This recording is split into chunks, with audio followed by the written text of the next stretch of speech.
Назик Кук арнасына қош келдіңіздер.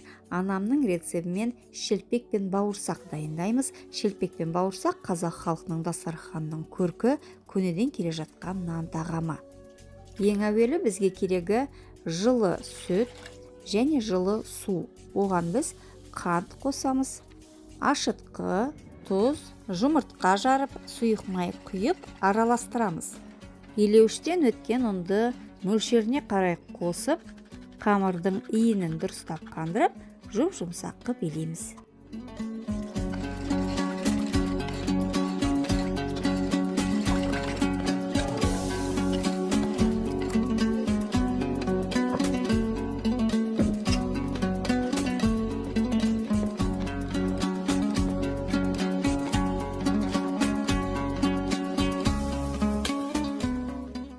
Ұнды мөлшерден тыс қоспаңыздар. Егер қолыңызға қамыр жабысып жатса, кішкене сұйық май құйып жіберіңіз.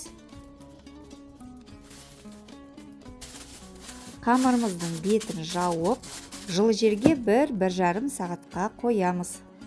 Уақыт өте, ашыған қамырды екіге бөлеміз. Оның бір жартысынан шелпек, ал екіншісінен бауырсақ әзірлейміз. Шелпекке арнаған қамырды 7-ге бөлеміз. Кейін әрқайсысын оқтаумен жұқалап жайып, дөңгелек пішінге келтіреміз. Шелпектеріміз жайылған сайын бетін жауып тұруды ұмытпаңыздар, өйткені шелпектеріміз құрғап кетуі мүмкін. Келесі бауырсақтарды жаямыз. Ең бірінші қамырын оқтаумен біркелкі етіп жаямыз.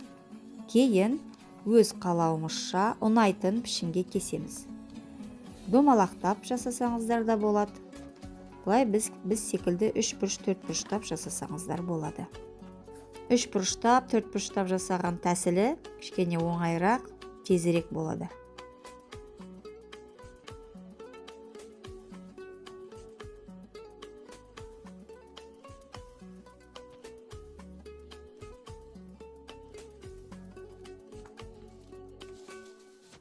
Шелпек бауырсақ қуырғанда біз тоң май қосқанды ұнатамыз.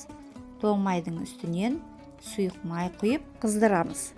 Егер үйлеріңізде тоң май болмаса, ол міндетті емес, жай сұйық майға да қуыра берсеңіз болады. Шелпектің бір беті ашық сарғыш болғанда, бірден екінші бетіне ауыстырамыз. Шелпекті қуырғанда өстіп қозғап қуырамыз.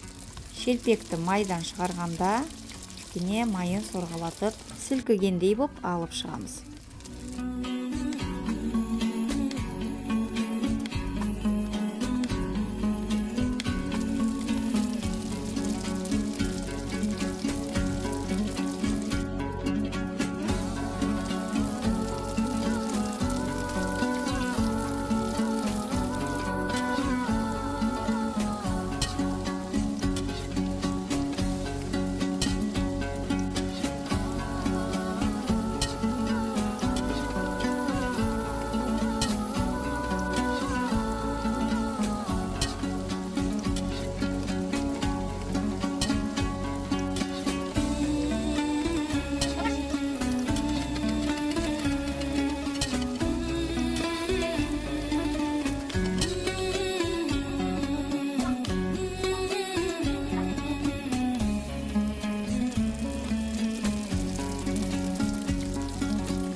Мінекей осы құраммен шелпек пен бауырсақты пісіріп алдық.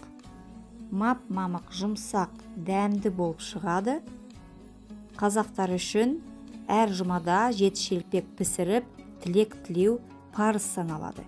Егер бейне ұнап жатса, Назик Кук арнасына тіркеліңіздер, лайк қойыңыздар, пікір жазыңыздар, сонда менің жаңа рецептерімді жіберіп алмайсыздар.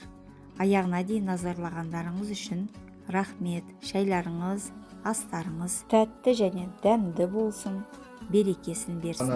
Пайғамбарымыз Мұхаммед